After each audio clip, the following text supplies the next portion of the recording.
الله وبركاته. الحمد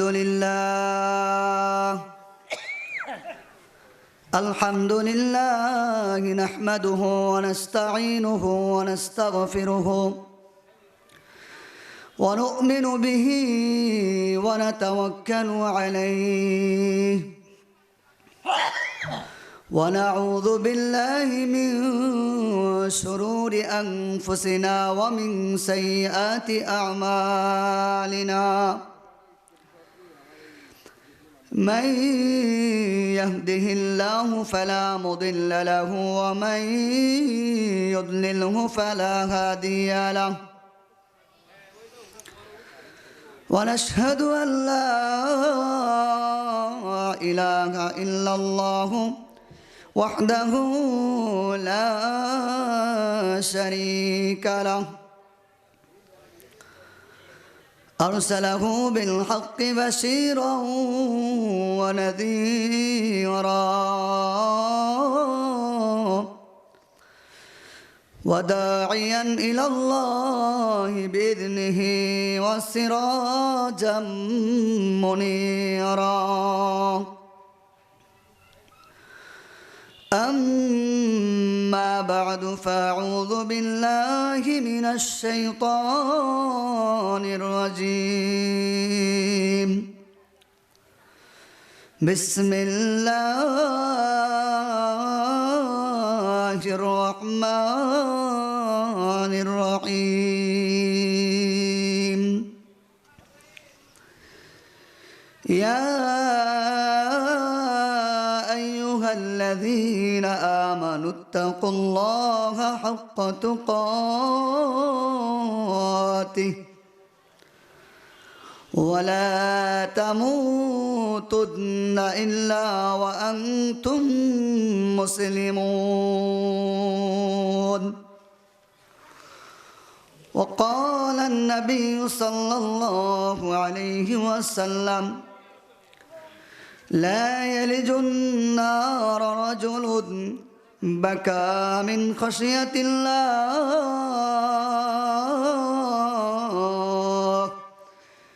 حتى يعود اللبن في الضرع أو كما قال عليه الصلاة والسلام. সমস্ত প্রশংসা ওই আল্লাহ রব্বুল আলামিনের দরবারে, যিনি আমাকে আপনাদের সকলকেই শ্যামনগর মধ্যপাড়া কেন্দ্রীয় জামে মসজিদ ও মাদ্রাসার উদ্যোগে বিশাল তাফসিরুল কোরআন মাহফিলে আসার তৌফিক দান করেছেন।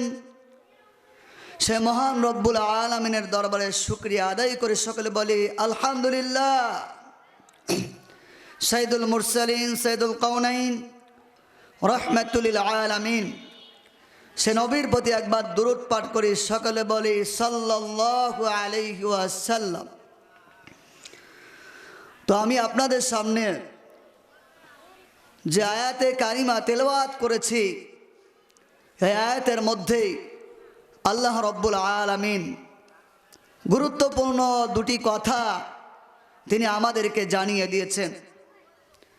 এক হলো ইমানদারদেরকে লক্ষ্য করে আল্লাহ রব্বুল আলামিন বলতেছেন যে তোমরা আল্লাহ তাআলাকে যথাযথভাবে ভয় করো, ভয় করার মতো ভয় করো। দুই নম্বর কথা বলেছেন যে তোমরা পরিপূর্ণ মুসলমান না হয়ে তোমরা মৃত্যুবরণ করিও না। তো আমরা এই আয়াত থেকে দুটি বিষয় বুঝতে পারলাম। এক হলো আল্লাহ তাআলার ভয় করা, দুই হলো পরিপূর্ণ মুসলমান হওয়া। তো আমরা কিভাবে আল্লাহ তাআলার ভয় অন্তরে আনতে হবে এবং পরিপূর্ণ মুসলমান হতে পারবো, সে বিষয়ে আজকে আমরা আলোচনা করব ইনশাআল্লাহ। প্রথমত আমরা কিভাবে আল্লাহ তাআলার ভয় আনতে পারি। তো আমরা প্রথমত আমরা চিন্তা করব যে দুনিয়ার মধ্যে আমরা যে যা কিছুই করি না কেন দেখেন কে? আল্লাহ। আমরা দুনিয়াতে যা কিছুই করি না কেন শোনেন কে? আল্লাহ। আমরা দুনিয়াতে যা কিছুই করি না কেন সব কিছুর খবর রাখেন কে? আল্লাহ। তো এভাবে যদি আমি আপনি আল্লাহ তাআলা, আমি যা কিছুই করি না কেন গুনাহের কাজ করলেও আল্লাহ, নেকির কাজ করলেও আল্লাহ রব্বুল আলামিন দেখতেছেন, এভাবে চিন্তা করলে আল্লাহ তাআলার প্রতি ভয় চলে আসবে। বলেন না সুবহানাল্লাহ। দুনিয়ার মধ্যে যেমনি ভাবে দেখা যায় কোন প্রতিষ্ঠানের, অফিস আদালতের মালিক যদি তার কর্মচারীদেরকে বলে দেয়, তোমরা তোমাদেরকে যেই কাজগুলো দেওয়া হয়েছে এই কাজগুলো তোমরা যথাযথভাবে তোমরা পালন করবে, এই সময়ের মধ্যে করবে, তোমরা এইভাবে করবে, এইভাবেই করবে, এভাবে যদি মালিক বলে দেয় আর সাথে সাথে একটি সিসি ক্যামেরা লাগিয়ে তার মালিক দেখতে থাকে, তখনই সেই কর্মচারীরা মালিকের দেওয়া কর্তব্য, মালিকের দেওয়া কাজ তারা পরিপূর্ণভাবে তারা সেই কাজগুলো করবে, ঠিক কিনা? কারণ মালিক সিসি ক্যামেরা লাগিয়েছে।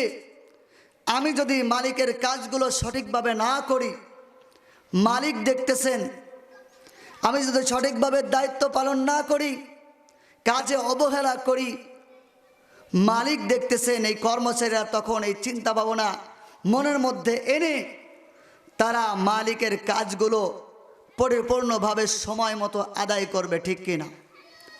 আর যখনই মালিক সিসি ক্যামেরা লাগানোর পরেও যদি সেই কর্মচারীরা ঠিকমতো কাজ না করে, সময় মতো কাজ আদায় না করে, দায়িত্ব পালন না করে, তাহলে দেখা যাবে যে তার মালিক সিসি ক্যামেরার মাধ্যমে দেখার মাধ্যমে তাদের ওপর রাগান্বিত হয়ে যাবে, কাউকে চাকরি থেকে বরখাস্ত করে দিবে। এভাবে করে দিবে কিনা বলেন তো দেখি? করে দিবে। এভাবে ঠিক ওইভাবে যদি আল্লাহ রব্বুল আলামিনকে আমরা ভয় করি, যা দুনিয়াতে থাকা অবস্থায় আমরা যা কিছুই করি না কেন দেখেন কে? আল্লাহ তাআলা। আল্লাহ রব্বুল আলামিন কুরআনুল কারীমের মধ্যে বলতেছেন,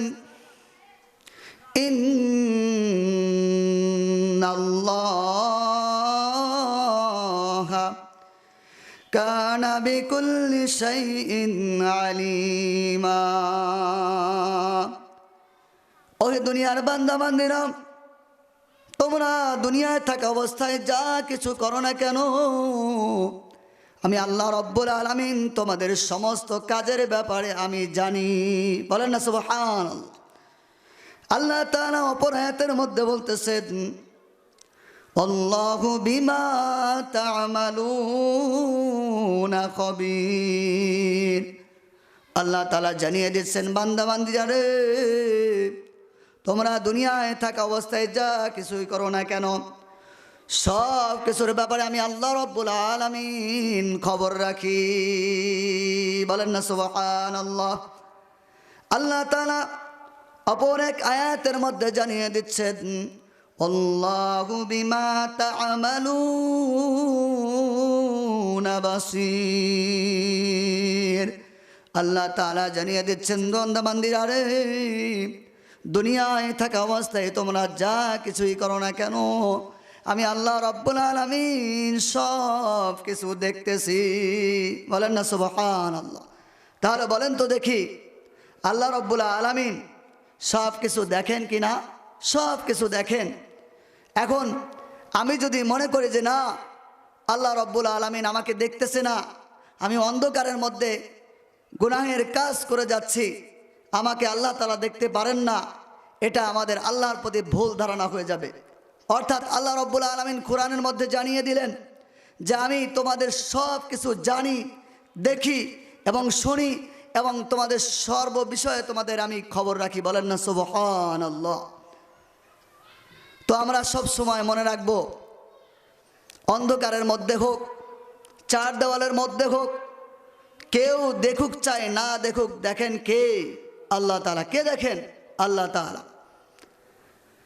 হযরতে আমিরুল মুমিনিন ওমর রাদিয়াল্লাহু তাআলা আনহু একবার গরমের দিনে মরুভূমির মধ্যে তার সাথী সঙ্গীদের নিয়ে সফরে বের হইলেন। ওমর রাদিয়াল্লাহু তাআলা আনহু পথ চলতে চলতে তাদের পিপাসা লেগে গেল। তিনারা সবাই ক্ষুধার্ত হয়ে গেলেন। এদিক দিয়ে সামনে এক রাখালকে দেখতে পাইলেন যে সেই রাখালটা ছাগল চড়াইতেছে। এবার রাখালকে দেখে ওমর রাদিয়াল্লাহু তাআলা আনহু ডাক দিয়ে বললেন, রাখাল, আমাদের পিপাসা লেগেছে, তোমাদের ছাগলের পাল থেকে যে ছাগলের দুধ হয় ওই ছাগলের থেকে আমাদের একটু দুধ দহন করে দাও, আমরা পিপাসিত, আমরা পান করব। এবার সে রাখাল জবাব দেয়, না না, আমি দিতে পারবো না, কারণ আমার মালিক আমাকে দুধ দিতে না করেছে। ওমর রাদিয়াল্লাহু তাআলা আনহু দেখলেন যে রাখাল মনে হয় অনেক বড় আল্লাহওয়ালা, আল্লাহ তাআলাকে ভয় করে, মনে হয় অনেক ভালো মানুষ, তাই রাখালকে পরীক্ষা করা যাক, দেখি রাখাল এই পরীক্ষায় পাশ করে কিনা। এবার ওমর রাদিয়াল্লাহু তাআলা আনহু পরীক্ষা স্বরূপ রাখালকে বলল, রাখাল, তোমার ছাগলের পাল থেকে একটি ছাগল আমাদেরকে দাও, আমরা জবাই করে খেয়ে ফেলি, আর তোমার মালিককে বলবা এই ছাগলটা একটা হিংস্র প্রাণী এসে খেয়ে গিয়েছে। এবার রাখাল যে জবাবটা দিচ্ছে সেটা আমাদের ভালো করে মনে রাখা দরকার। এবার রাখাল বলতেছে, ওহে ব্যক্তি, আমার মালিক যদি না দেখে, কেউ যদি না দেখে, আমার একজন সৃষ্টিকর্তা আছে, পালনকর্তা আছে, সে আল্লাহ রব্বুল আলামিন তো সব কিছু দেখতে পান। বলেন না সুবহানাল্লাহ। তাহলে এই ঘটনার মধ্যে আমরা পাইলাম যে রাখালের ঈমান এত বড়, এত মজবুত যে তার মালিককে বলতে বলা হচ্ছে, তুমি তোমার মালিককে গিয়ে বলবা যে একটা ছাগল হিংস্র প্রাণী এসে খেয়ে গিয়েছে, তোমার মালিককে এটা বলবা। তোমার মালিক তো আর দেখতেছে না, এই কথা বলবা। কিন্তু সে রাখাল জবাব দিল, মালিক তো না দেখলো, মালিক চাই না দেখতেছে এখানে, কিন্তু আল্লাহ রব্বুল আলামিন তো সব কিছু দেখতেছেন। বলেন না সুবহানাল্লাহ। তাহলে এইভাবে রাখালের মতো আমাদের মধ্যেও আল্লাহ তাআলার ভয় আনতে হবে, ঠিক কিনা? আমরা যা কিছুই করি না কেন সব সময় অন্তরের মধ্যে আনতে হবে, অন্ধকারে হোক, চার দেওয়ালের মধ্যে হোক, সব জায়গায় আমরা যদি গুনাহের কাজ করি, কেউ না দেখলে দেখেন কে? আল্লাহ। ঠিক আরেকটি ঘটনা, আমিরুল মুমিনিন হযরতে ওমর রাদিয়াল্লাহু তাআলা আনহু, তিনি খলিফাতুল মুসলিমিন, ইসলামের খলিফা, মুসলমানদের খলিফা। তেনার একটা অভ্যাস ছিল, দারিদ্র মানুষদের দাঁড়ে দাঁড়ে ঘুরে ঘুরে রাতের বেলা তিনি খোঁজ খবর নিতেন, কোন ব্যক্তিটা অনাহারে আছে ওই ব্যক্তির খোঁজ খবর নিতেন। ওমর রাদিয়াল্লাহু তাআলা আনহু একদিন তিনি এরকম রাতের বেলা হাঁটতে হাঁটতে মানুষের বাড়ির পাশ দিয়ে যাইতেছেন। এমনই এক বাড়ির সামনে গিয়ে তিনি থমকে গেলেন, দাঁড়িয়ে গেলেন। ওই বাড়ির মধ্যে ছিল একজন মা এবং মেয়ে। ওই মা তার মেয়েকে বলতেছে, ও মেয়ে, বাজারে দুধ বিক্রি করতে হবে, এই দুধের মধ্যে তুমি পানি মিশিয়ে দাও, যাতে করে বেশি করে আমরা দুধ বিক্রি করতে পারবো। মেয়ে জবাব দিচ্ছে, মা, খলিফাতুল মুসলিমিন ওমর রাদিয়াল্লাহু তাআলা আনহু নিষেধ করেছেন, দুধের মধ্যে পানি মিশানো যাবে না, কোনো অন্যায় কাজ করা যাবে না। এবার মা বলতেছে, ও মেয়ে, ওমর রাদিয়াল্লাহু তাআলা আনহু তো খলিফাতুল মুসলিমিন, তো আমাদেরকে দেখতে পাচ্ছে না, এই রাতের বেলা কোথা থেকে আসবেন, তিনি তো আর দেখতে পাবেন না, তুমি দুধের মধ্যে পানি মিশিয়ে দাও। এবার ওই মেয়ে যে জবাব দেয়, সেই জবাবটা আমাদের সকলের মনে রাখা দরকার। মেয়ে বলতেছে, মা, ওমর রাদিয়াল্লাহু তাআলা আনহু নাই অন্ধকারের মধ্যে রাতের বেলা দেখতেছেন না, তিনি হয়তো এখানে নাই, কিন্তু এমন একজন আল্লাহ রব্বুল আলামিন যিনি আছেন, তিনি আমাদের সমস্ত কার্যকলাপ দেখতেছেন। বলেন না সুবহানাল্লাহ। ওই মেয়ে আর দুধের মধ্যে পানি মিশাই নাই, বলেন না সুবহানাল্লাহ। এদিক দিয়ে ওমর রাদিয়াল্লাহু তাআলা আনহু তো বাড়ির পাশে দাঁড়িয়ে দাঁড়িয়ে সব কিছুই শুনতে পাচ্ছেন। পরবর্তী দিনে তার মা এবং মেয়েকে দরবারে ডেকে ওই মেয়ের কথাগুলো এত পছন্দ হয়েছে যে ওমর রাদিয়াল্লাহু তাআলা আনহু ওই মেয়েকে পুত্রবধূ হিসেবে গ্রহণ করে নিয়েছেন। বলেন না সুবহানাল্লাহ। এভাবে অন্তরের মধ্যে ওই মেয়ের মতো আমাদের মা বোনদের মধ্যেও যেন আল্লাহ তাআলার ভয় তৈরি হয়। বলেন আমিন। এবং আল্লাহ তাআলা যেন আমাদেরকেও ওই রকম আল্লাহ তাআলাকে ভয় করার তৌফিক দান করবেন, আমিন। তো বলছিলাম যে আল্লাহ তাআলাকে ভয় করতে হলে আমাদের প্রথমত চিন্তা করতে হবে যে আমরা যা কিছুই করি না কেন দেখেন কে? আল্লাহ। আমরা যা কিছুই করি না কেন শোনেন কে? আল্লাহ। আমরা যা কিছুই করি না কেন খবর রাখেন কে? আল্লাহ তাআলা। তো আমাদের আল্লাহ রব্বুল আলামিনকে ভয় করার আরেকটি পদ্ধতি হলো যে আমাকে চিন্তা করতে হবে যে আমি আমল না করে আল্লাহ তাআলার সামনে আমি কিভাবে দাঁড়াবো। আমি গুনাহগার বান্দা, আমি যদি আমল না করে আল্লাহ তাআলার সামনে দাঁড়িয়ে যাই তাহলে দেখা যাবে যে আল্লাহ রব্বুল আলামিন সেই কিয়ামতের ময়দানে আল্লাহ রব্বুল আলামিন আমাকে পাকড়াও করবেন। বলেন নাউযুবিল্লাহ। সেই কিয়ামতের অবস্থা কত ভয়াবহ হবে, পাকড়াও কেমন হবে, জাহান্নামের শাস্তি কেমন হবে, আল্লাহ রব্বুল আলামিন কুরআনুল কারীমের মধ্যে তুলে ধরেছেন। ওয়া আম্মা মান উতিয়া কিতাবাহু বিশিমালি। অপরাধী বান্দারা যারা থাকবে, ওই অপরাধী বান্দাদের হিসাব নিকাশ করার পর আল্লাহ রব্বুল আলামিন তাদের বাম হাতের মধ্যে আমলনামা দিয়ে দিবেন। আমলনামা পাইয়া তারা বলতে থাকবে, ফায়াকুলু ইয়া লাইতানি লাম উতা কিতাবিয়া। তারা আমলনামা হাতের মধ্যে পাইয়া বলতে থাকবে, এই আমলনামা যদি আজকে আমাকে না দেওয়া হইতো তাহলে কতই না ভালো হতো। ওয়ালাম আদরি মা হিসাবিয়া। আজকে যে আমার গুনাহের অপরাধের যে হিসাব নিকাশ হয়েছে, আল্লাহ তাআলা আমাকে এমনভাবে পাকড়াও করেছেন, এমনভাবে হিসাব নিকাশ নিয়েছেন, যার কারণে আমি আল্লাহ তাআলার হাত থেকে বাঁচতে পারতেছি না। আজকে যদি আমার এই হিসাব নিকাশের বিষয়টা আমি যদি না জানতে পারতাম তাহলে কতই না ভালো হতো। ইয়া লাইতাহা কানাতিল কাদিয়া। হায় আফসোস, আমি এত পরিমাণ গুনাহ করেছি, আমি এত পরিমাণ অপরাধ করেছি। হায় আল্লাহ, আমার মৃত্যুর সাথে সাথে যদি আমার এই আমলনামাগুলো, বদ আমলগুলো যদি শেষ হয়ে যাইতো তাহলে কতই না ভালো হইতো।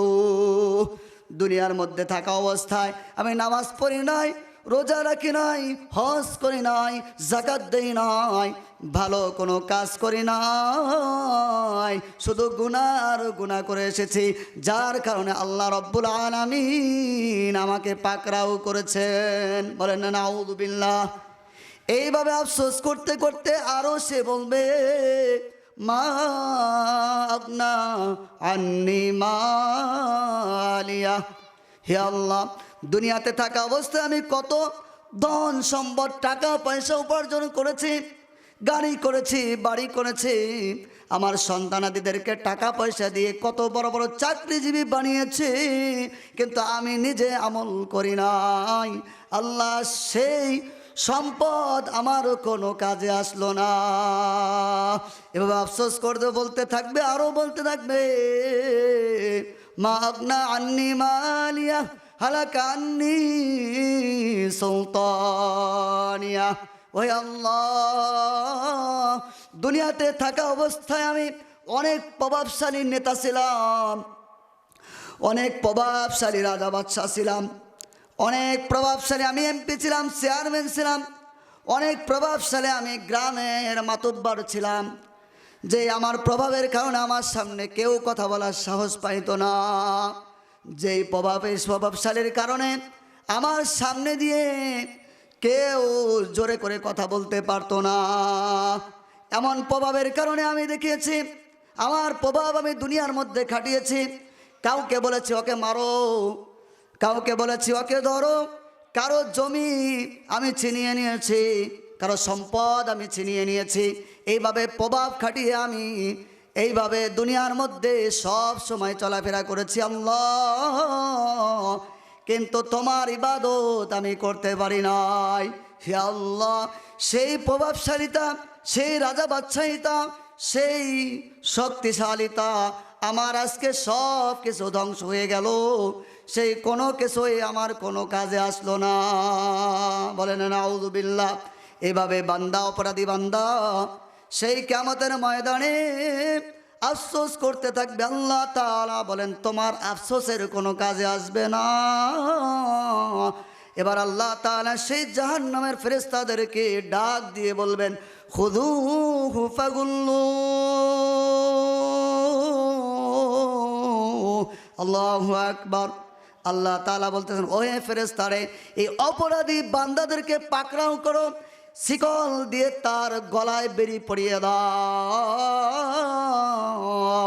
সুম্মা ফি সিলসিলাতিন, এমন শিকল বেরি পরিয়ে দাও যার দৈর্ঘ্য হলো, লম্বা হলো, যারুহা সাবউনা যিরাআন ফাসলুকু, 70 গজ লম্বা হবে। বলেন না নাউযুবিল্লাহ। এবার আল্লাহ রাব্বুল আলামিন কিয়ামতের ময়দানে অপরাধী বান্দাদেরকে তাদের আমলনামা বাম হাতে দেওয়ার পর এভাবে আফসোস করতে থাকবে, আল্লাহ, দুনিয়ার মধ্যে থাকা অবস্থায় যত রকমের অপরাধ আছে সব কিছু অপরাধ আমি করে এসেছি, কিন্তু তোমার ইবাদত করার সময় পাই নাই। আল্লাহ তাআলা ফেরেশতাদের মাধ্যমে তাদের শরীরের মধ্যে আগুনের তৈরি শিকল দ্বারা তাদেরকে বেঁধে উল্টাভাবে টাঙ্গিয়ে জাহান্নামের আগুনের মধ্যে নিক্ষেপ করবেন। বলেন না নাউযুবিল্লাহ। এইভাবে আল্লাহ তাআলার প্রতি ভয় আনতে হবে যে আল্লাহর সামনে আমি কিভাবে দাঁড়াবো, আমার তো কোনো আমল নাই, আমি তো কোনো আমল করতে পারি নাই, হায় আফসোস, আমি কিভাবে দাঁড়াবো। এইভাবে আল্লাহ তাআলার প্রতি কি আনতে হবে বলেন তো দেখি? ভয় আনতে হবে। তাহলে আল্লাহ তাআলার প্রতি ভয় চলে আসবে। আর যদি কোনো বান্দার মধ্যে ভয় এসে যায়, ওই বান্দা সব সময়ের জন্য গুনাহ ছেড়ে দেবে। বলেন না সুবহানাল্লাহ।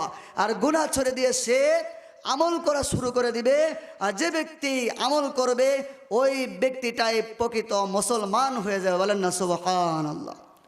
তো আল্লাহ তাআলাকে এইভাবে ভয় করতে হবে জাহান্নামের আগুনকে। যে জাহান্নামের আগুন থেকে বাঁচার জন্য আল্লাহ রাব্বুল আলামিন আমাকে এবং আমার পরিবারকে বাঁচার জন্য আল্লাহ তাআলা কোরআনুল কারীমের মধ্যে বলে দিয়েছেন, ইয়া আইয়ুহাল্লাযীনা আমানু ও আনফুসাকুম ওয়া আহলিকুম নারা ওয়াকুদুহান নাসু ওয়াল হিজারা আলাইহা মালাইকাতুন গিলাযুন শিদাদুন লা ইয়াসুনাল্লাহ মা আমারাহুম ওয়া ইয়াফআলুনা মা ইউমারুন।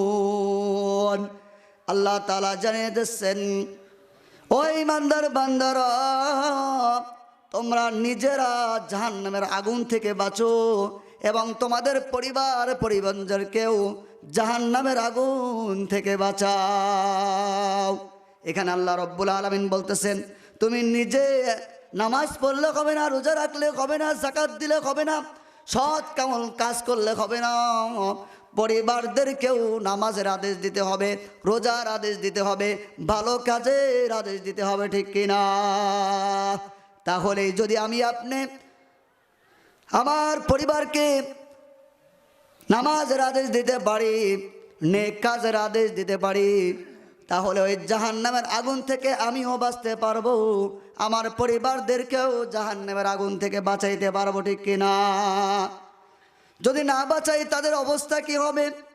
আল্লাহ তাআলা এখানে সতর্ক করে দিয়েছেন, কারণ হলো ওয়াকুদুহান নাস ওয়াল হিজারা, জাহান্নামের ইন্ধন হবে, লাকড়ি হবে মানুষ এবং পাথর। জাহান্নামের মধ্যে মানুষকে ফেলে দেওয়া হবে, পাথরকে ফেলে দেওয়া হবে। মানুষ এবং পাথর যখন ফেলে দেওয়া হবে জাহান্নামের আগুনের মধ্যে, আগুনটার আরো উত্তাপ বেড়ে যাবে। বলেন নাউযুবিল্লাহ। এই জন্য ভাইরা আমার, বন্ধুরা আমার, দ্বীনি শিক্ষা নিজেরও শিখতে হবে, পরিবার পরিজনদেরকেও শিখাইতে হবে। আপনাদের মাদ্রাসা আছে, আশপাশে আরও মাদ্রাসা আছে, সন্তানদেরকে কোরআনের জ্ঞান শিক্ষা দেই, হাদিসের জ্ঞান শিক্ষা দেই, দোয়া দরুদ মাসআলা মাসাইল শিক্ষা দেই। তাহলেই সন্তানরা জাহান্নামের আগুন থেকে বাঁচতে পারবে, নিজেরাও বাঁচতে পারবো।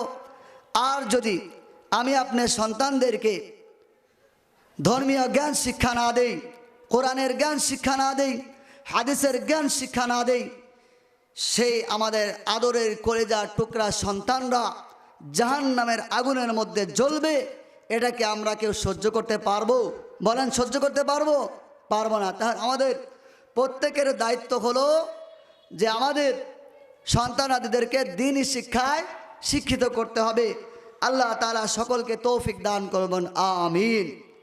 আর একটা বিষয় হলো, আল্লাহ রব্বুল আলামিনকে ভয় করার আর একটা পদ্ধতি হলো নিজের আমল নিয়ে চিন্তা করা। কি নিয়ে চিন্তা করা?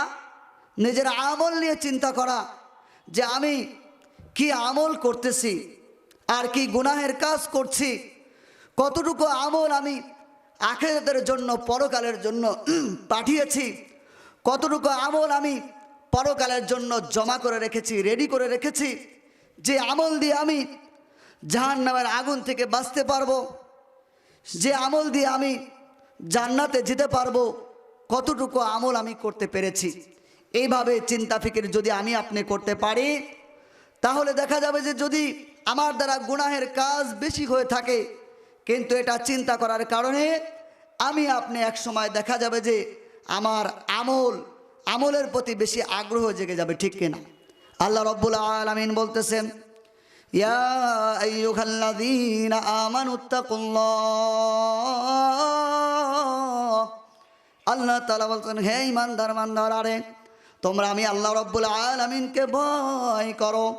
ওয়াল তানজুর নাফসুম মা কদ্দামাত লিগাদ, আগামী কালের জন্য, পরকালের জন্য তুমি আমল কি পাঠিয়েছো, ওই বিষয় একটু তুমি চিন্তা ফিকির করো, লক্ষ্য করো। আল্লাহ তাআলা এখানেই জানিয়ে দিচ্ছেন, তুমি আখিরাতে তো আমার কাছে আসবা, কিয়ামতের ময়দানে আমার সামনে তোমাকে দাঁড়াইতে হবে। এই জন্য সেই কিয়ামতের ময়দানের জন্য, আখিরাতের দিবসের জন্য, পরকালের জন্য তুমি কি আমল একটু পাঠাইছো, কি আমল জমা করেছো, সে আমলের জন্য একটু চিন্তা ফিকির করো। চিন্তা ফিকির করার দরকার আছে না নাই? আছে। তারপর আল্লাহ রব্বুল আলামিন আবার বলতেছেন, ওয়াত্তাকুল্লাহ, তোমরা আল্লাহ রব্বুল আলামিনকে ভয় করো। ইন্নাল্লাহা খবীরুম বিমা তা'মালুন। কারণ হলো তোমরা, ওহে বান্দা বান্দিরা রে, দুনিয়াতে থাকা অবস্থায় তোমরা যা কিছুই করো না কেন তার খবর রাখেন কে? আল্লাহ। কে রাখেন? আল্লাহ। আমি যদি নামাজ না পড়ি, দেখতেছেন কে? রোজা না রাখি, দেখতেছেন কে? হজ না করি, দেখতেছেন কে? আল্লাহ। পাপের কাজ, গুনাহের কাজ যখন আমি করি, দেখতেছেন কে? আল্লাহ তাআলা। আমরা মনে করি যে আমরা চার দেওয়ালের মাঝে, অন্ধকারের মাঝে যদি কোনো গুনাহের কাজ করি কেউ না দেখতেছে, কেউ তো দেখতে পাচ্ছে না, কিন্তু দেখতে পান কে? আল্লাহ তাআলা। তো এইভাবে আল্লাহ রব্বুল আলামিন বলতেছেন যে তোমরা আল্লাহকে আমল তুমি পাঠাও, তা না হলে দেখা যাবে তোমার আমল যদি কমে যায়, গুনাহের পরিমাণ যদি বেশি হয়ে যায়, তাহলে তোমাকে তো জাহান্নামে যেতে হবে রে বান্দা। আর আমি তো আল্লাহ, দয়ালু আল্লাহ, তোমাকে জাহান্নামে আমি দিতে চাই না। অতএব তুমি আমল করে আমার সামনে আসো। এভাবে আল্লাহ তাআলা বলতেছেন। এই আল্লাহ তাআলা তো জানিয়ে দিলেন। এখন আমাদের কাজ হলো আমাদের বেশি বেশি আমল করা, চিন্তা ফিকির করা ভালো কাজে। এভাবে যদি আমরা আল্লাহ তাআলার প্রতি ভয় রেখে আমল করা শুরু করে দেই, আখিরাত দিবসের প্রতি যদি আমলগুলো আগে থেকেই পাঠিয়ে দেই, তাহলে আল্লাহ রব্বুল আলামিন আমাকে প্রকৃত মুসলমান বানাইয়া জান্নাত দান করে। বলেন না সুবহানাল্লাহ। তাহলে আপনাদের সামনে কয়েকটি বিষয় আলোচনা করলাম। তা হলো আল্লাহ তাআলাকে কিভাবে ভয় করব, তার কয়েকটি পদ্ধতি আমি আলোচনা করেছি। এক নম্বর পদ্ধতি আলোচনা করেছি হলো যে দুনিয়াতে থাকা অবস্থায় আমি ভালো করি আর মন্দ করি, দেখেন কে? আল্লাহ। দুই নম্বর পদ্ধতি আমি আলোচনা করেছি যে আপনি যদি গুনাহগার বান্দা হই, কোনো আমল না করে আল্লাহ তাআলার সামনে যদি যাই, তাহলে আমার কি উপায় হবে? আল্লাহ তাআলা পাকড়াও করে কোথায় নিক্ষেপ করবেন? জাহান্নামে নিক্ষেপ করবেন। বলেন না নাউযু বিল্লাহ। তিন নম্বর বিষয় বলেছি যে আল্লাহ তাআলাকে ভয় করার আরেকটা পদ্ধতি হলো যে আমার আখিরাতের জন্য কোনো আমল করেছি কি না, পাঠিয়েছি কি না, এভাবে চিন্তা ফিকির যদি করি, সেই কঠিনতম জাহান্নামের আগুন থেকে আল্লাহ রব্বুল আলামিন আমাকে আপনাকে বাঁচিয়ে দেবেন। বলেন না সুবহানাল্লাহ। ওহে বান্দা বান্দিরা, ভালো করে শুনে রাখেন, ভালো করে বুঝবেন। কেন বলা হইতেছে বেশি বেশি আমল করার জন্য? কেন বলা হইতেছে আল্লাহ তাআলাকে ভয় করার জন্য? কারণ আল্লাহ তাআলাকে ভয় যদি অন্তরের মধ্যে না নিয়ে আসা হয়, আমি আপনি কখনোই আমলের প্রতি আগ্রহী হব না। আমি আপনি কখনোই আল্লাহ তাআলার ইবাদত করতে পারবো না। আল্লাহ তাআলার ইবাদত করতে চাইলে সর্বপ্রথম ভয় করতে হবে কার? আল্লাহর। কার ভয় করতে হবে? তা না হলে ভয় না করলে দেখা যাবে আমাদের জীবন শুধু গুনার গুনাহ। নামাজ পড়তে মন চাইবে না, ইবাদত করতে মন চাইবে না, কোনো নেকির কাজ করতে মন চাইবে না। আর যে বান্দা বান্দিরা নেকির কাজ করবে না, ভালো কাজ করবে না, ওই সমস্ত বান্দা বান্দিদেরকে আল্লাহ রব্বুল আলামিন সে জাহান্নামের কঠিন আযাব দিবেন। বলেন না নাউযু বিল্লাহ। জাহান্নামের আযাব কেমন? কিয়ামতের ময়দানে যখন অপরাধীদেরকে হিসাব নিকাশ নিয়ে শিকলের মধ্যে বেঁধে বেঁধে তাদেরকে মাথা নিচের দিকে, পাগুলো উপর দিকে দিয়ে জাহান্নামের মধ্যে নিক্ষেপ করা হবে। জাহান্নামের মধ্যে যাওয়ার পরে তারা আগুনের মধ্যে দাউ দাউ করে জ্বলতে থাকবে। কারো শাস্তি দেওয়া হবে, পাথর দ্বারা তাদের মাথাগুলো চূর্ণ বিচূর্ণ করে দেওয়া হবে। কারো শাস্তি দেওয়া হবে আগুনের করাত দিয়ে তাদেরকে কাটা হবে। আর কারো শাস্তি দেওয়া হবে লোহার আগুনের হাতুড়ি দ্বারা তাদেরকে পিটাইতে থাকবে। আবার কারো কারো শাস্তি দেওয়া হবে বিষাক্ত বিষধর সাপ তাদেরকে অনবরত জাহান্নামের মধ্যে দংশন করতে থাকবে। ওহে বান্দা বান্দা, সেই সাপ কেমন হবে জানেননি? সেই সাপের বিষ এত বিষাক্ত যে নবী সাল্লাল্লাহু আলাইহি ওয়াসাল্লাম জানিয়ে দিয়েছেন, ওই সাপের বিষ যদি দুনিয়ার মধ্যে এক ফোঁটা বিষ যদি দুনিয়ার মধ্যে ফেলা হতো, দুনিয়ার মধ্যে যত আমরা গাছপালা তরুলতা সবুজ শ্যামল কিছু দেখি, কোনো কিছুই জন্ম নিত না। নাউযুবিল্লাহ। তাহলে বোঝাই যাচ্ছে যে জাহান্নামের শাস্তি কত ভয়াবহ, কত কঠিনতম শাস্তি। এজন্য আপনাদেরকে উদারত আহ্বান জানাবো যে আল্লাহ তাআলার প্রতি ভয় আনতে হবে। আর যেই বান্দাবান্দিরা এভাবে আল্লাহ তাআলার প্রতি ভয় করবে, আল্লাহর পাকড়াওকে ভয় করবে, জাহান্নামের শাস্তিকে ভয় করবে, ওই বান্দা দেখবেন এক সময় গুনাহ ছেড়ে দিয়ে আমল করা শুরু করে দিবে। আর যে ব্যক্তি আল্লাহর প্রতি ভয় রেখে গুনাহ ছেড়ে দিয়ে আমল করবে, ওই ব্যক্তিকে আল্লাহ রব্বুল আলামিন পরিপূর্ণ মুমিন বান্দা বানিয়ে দেবেন। বলেন না সুবহানাল্লাহ। তাহলে বলা হলো যে আল্লাহ তাআলাকে ভয় করার কথা বলা হচ্ছে।